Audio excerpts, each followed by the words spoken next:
What's up, guys? My name is P, and I'd like to welcome you to another edition of Phipps Tips.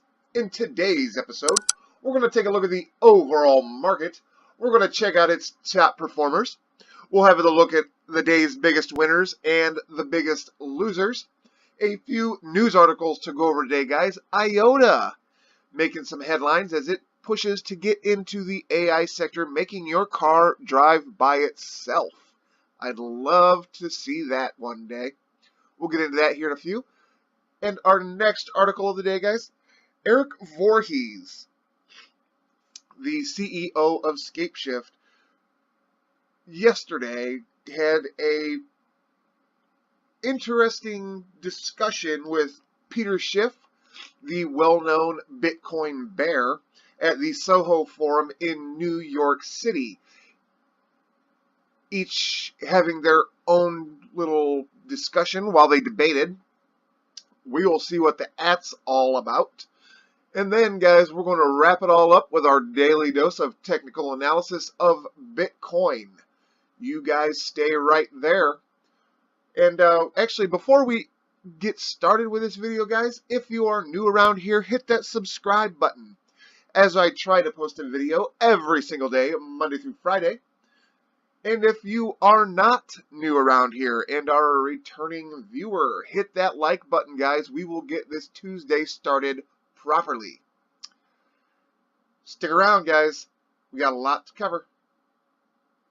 We are on CoinMarketCap.com. The market cap currently at $270.2 billion with a 24-hour trading volume of $16.7 billion and Bitcoin dominance checking in at 41.8%, down just a little bit from yesterday, guys. Our top five sees some green on the day so far, guys, with Bitcoin being up 2.79%, Ethereum up 3.65%, XRP up 7.2% on the day, Bitcoin Cash up 5%, and EOS up 10% on the day, guys. Our movers and shakers versus Bitcoin. Our number one spot belongs to Wax, up 39.29% against Bitcoin today, guys. Syscoin up 22.73%. KuCoin shares up nearly 18% against Bitcoin. Zilliqa up 15.52%. And Elastos up 15.4% on the day, guys. Lots of green versus Bitcoin today as the market does a bit of a bounce back. A lot of people are claiming that this is probably just a dead cat bounce, but we'll see. We'll see. We're going to check out our gainers and our losers of the day, guys. One of my favorite parts of the episode. And our number one gainer of the day, guys, is Super Game Chain, up 77.89%, Dragon Coins up 42.38%, Wax up 42%, 0x Bitcoin up 40.82%, and GoChain up 40.46% on the day, guys. Lots of green, mostly in the double digits, looking pretty good. Our biggest losers of the day, guys.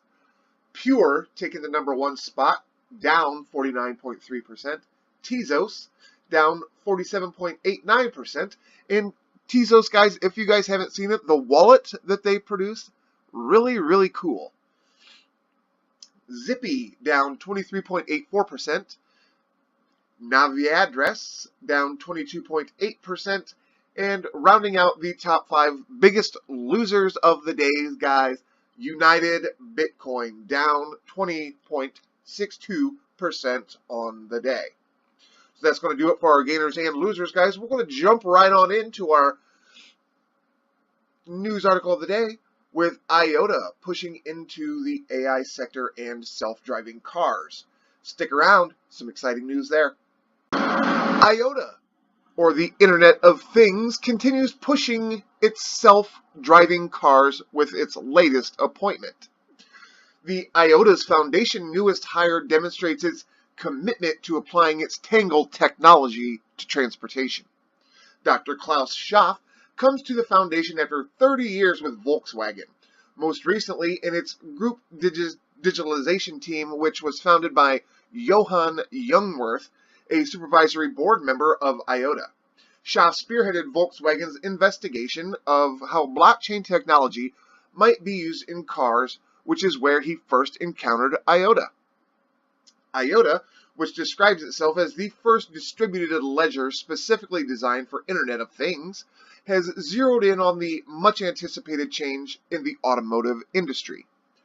With self-driving cars seemingly just a matter of time, a battle is raging between tech companies keen on setting the standards for this breakthrough. The foundation believes that as cars become digital platforms, the digital services and content which inform and surround the car will become more important than the car itself. Car manufacturers will need to adapt or face obsolescence. Schiff is well aware of the technological threat. Yeah. Sorry, guys. It's pretty early in the morning for my words. He was research director at Volkswagen Electronics Research Lab, which, along with Stanford University, built the autonomous car Stanley, winner of 2005's DARPA Grand Challenge. He identifies 3 new technologies likely to disrupt the car business: software over the air, function on demand, and autonomous driving. As a result of these developments, fewer individuals will own cars, and transport too will become a service model. According to Schiff, distributed ledger tech will play a major role in supporting these changes. IOTA and the Tangle are particularly well suited for the requirement of the new mobility ecosystem, he added. IOTA co-founder David Sontebo described Schiff's experience as extraordinary and said it made him an ideal advisor to assist us in realizing the vision of the IOTA project. The appointment has enthused the IOTA community, with one member saying that the IOTA Foundation was building the Top Gun of DLT. That is just a quote, guys, the Top Gun of DLT. But what I do like about IOTA is they pull no punches here, guys. They really think that they're going to be creating self-driving cars, and I hope that day comes soon. I really, really do. Now, the idea that the software behind the car will become more important than the car itself, that's a little far-fetched if you ask me. You still need the car to get anywhere. Yeah, if you have all this great tech, yeah, that's cool and everything, but if you just have it sitting out in your yard with no car to, have it equipped to, I mean, what's the point, really, But I think it's awesome. I hope in my lifetime to see this happen. An autonomous car just doing its own thing. It kind of reminds me of the scene in the movie Total Recall, where Arnold Schwarzenegger jumps into the taxi cab that's got the robo-driver. But in that scene, he skips out without paying and the robo-driver tries to kill him. But, hopefully we don't see that happen. But yeah, I mean, it takes me back to like these 90s movies that, have portrayed, autonomous driving. And here we are, guys, 20 years later, 30 years later, and it's actually being discussed as a real thing. So, it is very exciting to see, blockchain and, cryptocurrency companies like IOTA, get their product out there, get their idea out there, and, actually have it in real use cases. And the first self-driving car, guys, that, I get to see, that's just going to cement it for me that cryptocurrency, blockchain tech, all of it, it's the real deal, guys. It is the real deal. And the sooner that everybody understands this and gets on board with it, you guys are looking to make your lives easier. That's just my opinion, guys. Take it how you want it. I mean, you don't have to listen to me. I am, self-proclaimed not a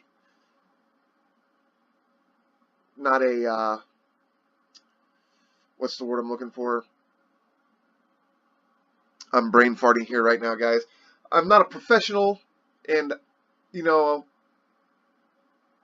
I don't really have the know and knowledge of, lots of these guys in this sector.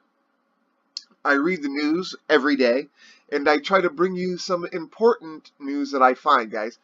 But yeah, I am by no means a blockchain entrepreneur, and I don't have grand ideas about, sending an idea to the blockchain and making billions off of it.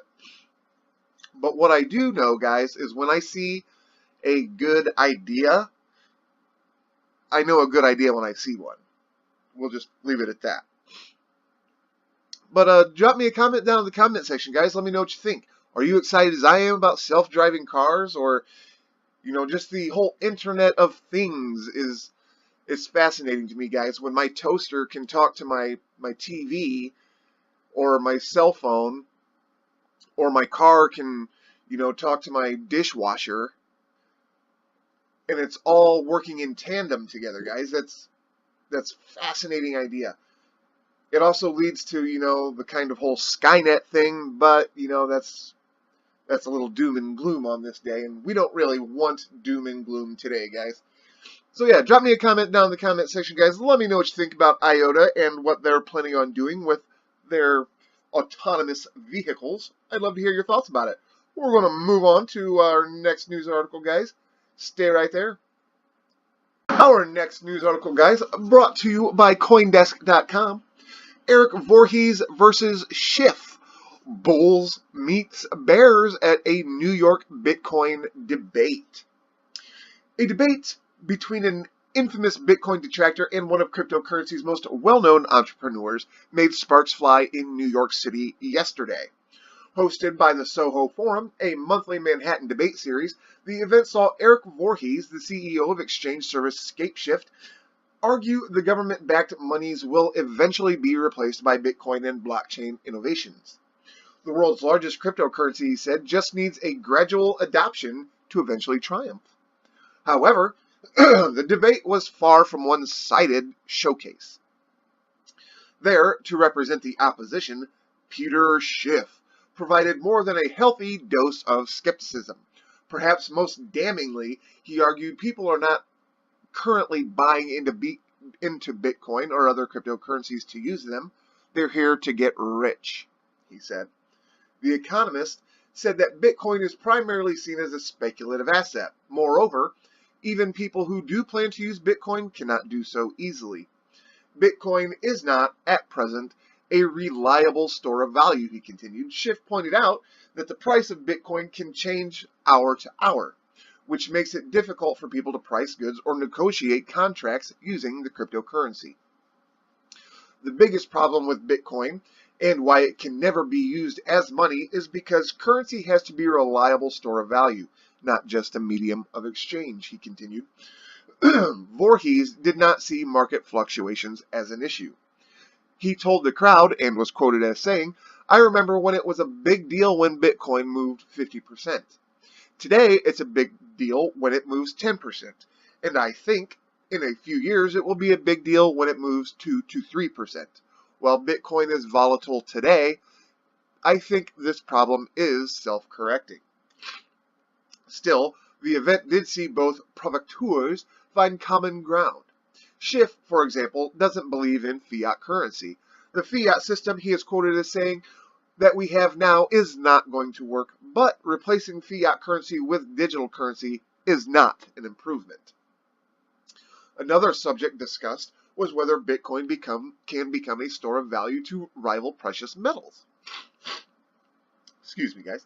Touching on a familiar topic, Schiff trotted out the argument that gold's long tenure in the market will make it hard to replace. Further, he argued, it's already surpassed its competition over the centuries. What are the odds that Bitcoin's the best cryptocurrency that's ever going to be invented? Nobody's come up with a better gold, Schiff remarked. And, guys, that is a really, really good point. I hate to be like the bearer of bad news. But, as crypto gets older and older and more innovative, Bitcoin may not be the top dog, guys. As, it goes on, there's always that guy out there looking to make the bigger, better Bitcoin. Take Bitcoin Cash, for example. Does the exact same thing that Bitcoin does, but it does it faster. So, once there's a new Bitcoin, guys, that is actually scalable and like the transactions that it can,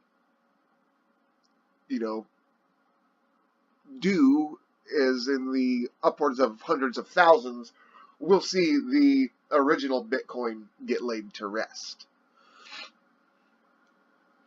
But continuing on, here Voorhees seemed to concede a bit to the argument, if on different grounds. Notably, he noted that the asset would likely be more susceptible to government bans than its more established competitor. Well, the government can absolutely outlaw Bitcoin, he is quoted as saying, more easily than it would ban gold. Elsewhere, Voorhees also conceded that Bitcoin might not succeed in meeting all of the four classic functions of money. In responses to Schiff's argument that the crypto bubble will pop before the fiat bubble, Voorhees acknowledged that consumers will likely ultimately play a role in deciding what kind of currency they want to exchange with, and whether it will be crypto. The biggest obstacle to adoption is most individuals want governments to manage money for them. Until that changes, Bitcoin will play second fiddle. But Eric Voorhees did more than simply concede ground to Schiff. In response to Schiff's argument that the market is solely propelled by speculation, Voorhees noted that Bitcoin can be used in cross-border transactions, is censorship resistant, and has a limited supply. People transacting in Bitcoin are also free of many of the restrictions seen in traditional financial institutions, including the fact that people cannot send wire transfer outside a bank's business hours. And an informal poll of the audience suggests that this market may have won a few converts. Soho Forum took a poll of audience sentiment before and after the debate, asking the audience if they thought Bitcoin had a chance to beat government. Notably, the yeas votes rose from 40 to 55%, while the nay votes fell from 40 to 31%. But guys, tell me what you think here. I mean, Mr. Schiff makes a lot of valid points about cryptocurrency. That, currently right now, Bitcoin is not being used as a currency. Bitcoin is being used as a way to make yourself rich and to hedge against a falling market, that is NASDAQ or the Dow or S&P 500. So they're using Bitcoin not as a currency, but as a store of value. And seeing is that they're doing that, that makes the price volatility of Bitcoin even more, centered. You have to be aware of that at all times.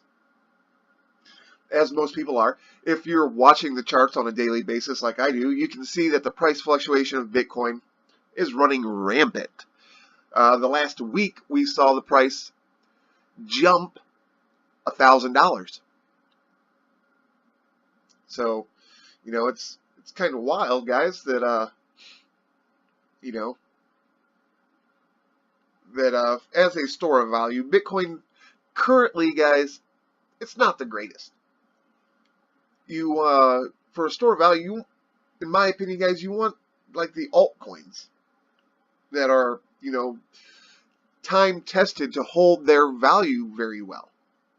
While Bitcoin technically does hold its value, there are other coins like Litecoin, for instance, that, it stayed above $100 through most of this correction. It's only now, down below. But anyway, guys, that's this news article. Tell me what you think. Do you think Mr. Voorhees is on the right path? Sure, he had to concede some ground. which is understandable, you know, as fiat has been around for a very, very long time.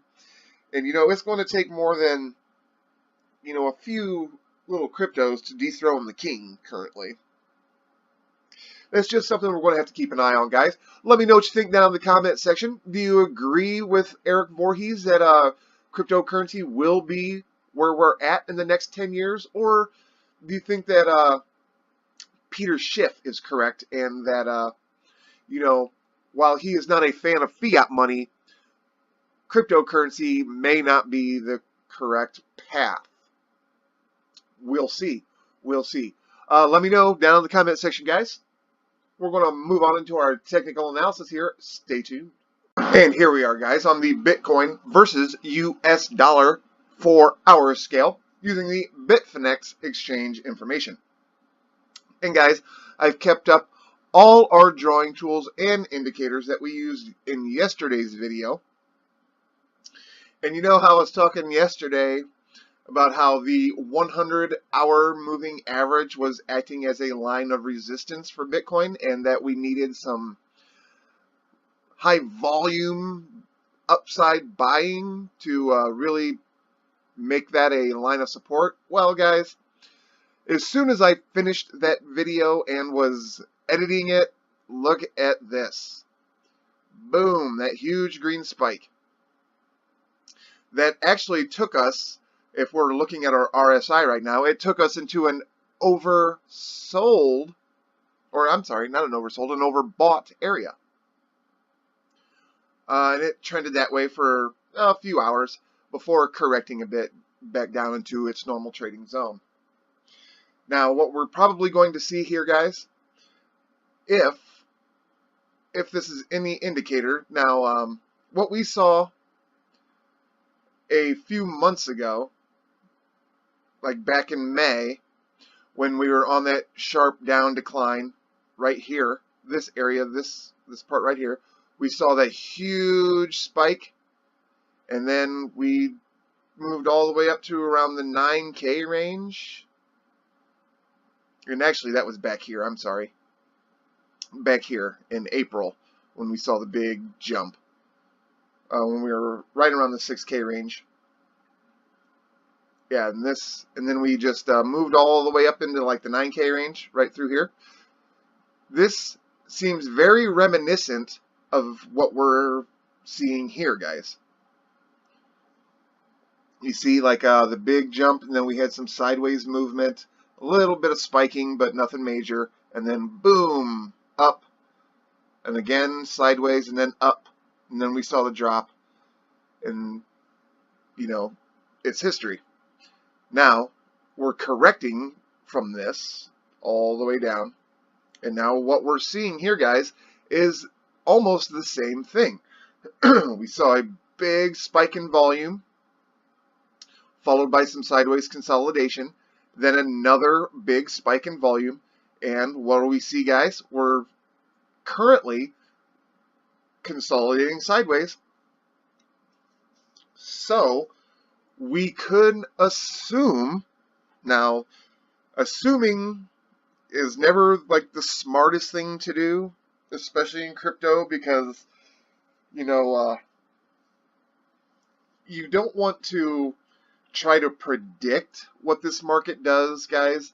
What you want to try to do is react. You see what it does and you react to it. You don't try to predict it, because you will lose your butt doing that. But I would like to take this moment, guys, to say that I am not a financial advisor. This is not to be taken as financial advice or trade advice. This is for entertainment and educational purposes only. And with that bit of ugliness out of the way, we'll get right back into it. And as you can see, guys, we are above our 50 and our 100-hour moving averages. And we can see the 50-hour is making a push to get above the 100-hour, which is a great sign. It is a great bullish sign, actually. So we can hope to see that happen.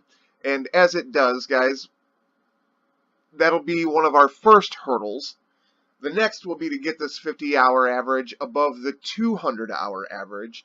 And once that happens, guys, then we'll be on the way to a bullish sentiment. Until then, it is still full control of the bears, guys. There's no doubt about it that we are in a bearish trend currently. We're going to zoom out just so we can get a better picture of what we're looking at here. And we can see that we've actually broken out of the top of this downward channel, and which is a good sign. That is a very good sign. And our RSR, or our relative strength indicator, is back within normal trading areas. So that is also a good sign that, you know, we can have just a little bit of sideways movement, guys, as Bitcoin price tries to consolidate and bring our strength indicator back down into around the 50s before we see another big spike in, you know, upside buy pressure. So that's what we're hoping to see here. At least that's what I'm hoping to see. Within, I'm assuming the next couple of days, we're going to see which way this really has to go, guys. Because as back here in April, you know, it took us, what was it? About a week to see like the real strong upside push. So within a week, guys, we'll know, I'm hoping anyway, that we'll see, you know, Bitcoin take another shot up and really try to push that 7K range. And if we zoom out here, and actually, guys, I want to move to the day scale so we can get a even more broad view of what's happening here. As we can see that we have broken out of our channel there. But we want to see lines of support and resistance, guys, and where that's going to be. We're currently sitting here, and if we want to push through into the 7K range, guys, we've got a bit of resistance to go through. There's a lot of price action here, and that's on the day scale. Excuse me. If we zoom in here, we can see that we're, you know, having a little bit of trouble getting through this bit of an area. But if it's any indicator, you know, we've got lots of support once we do push through. We will need to see some upside buying potential. As you can see on our day scale, the RSI has been within normal trading for, you know, the past few days, up to even more than a few days, like monthly.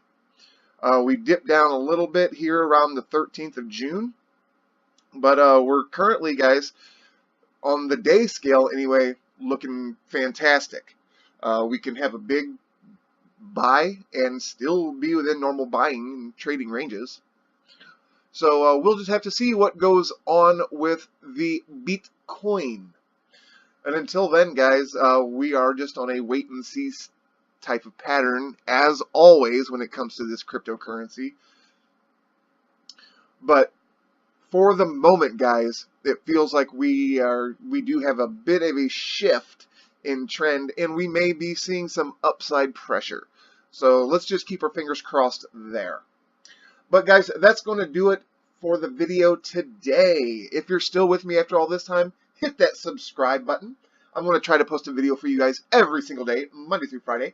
If you learned anything new in this technical analysis or in the video in general, give it a like. Share it with your friends. Your friends want to know all about self-driving cars and Bitcoin, what it's doing on a day-to-day basis. Share it with them, guys. As always, though, I would like to thank you very much for watching, and I'll see you in the next one. Peace.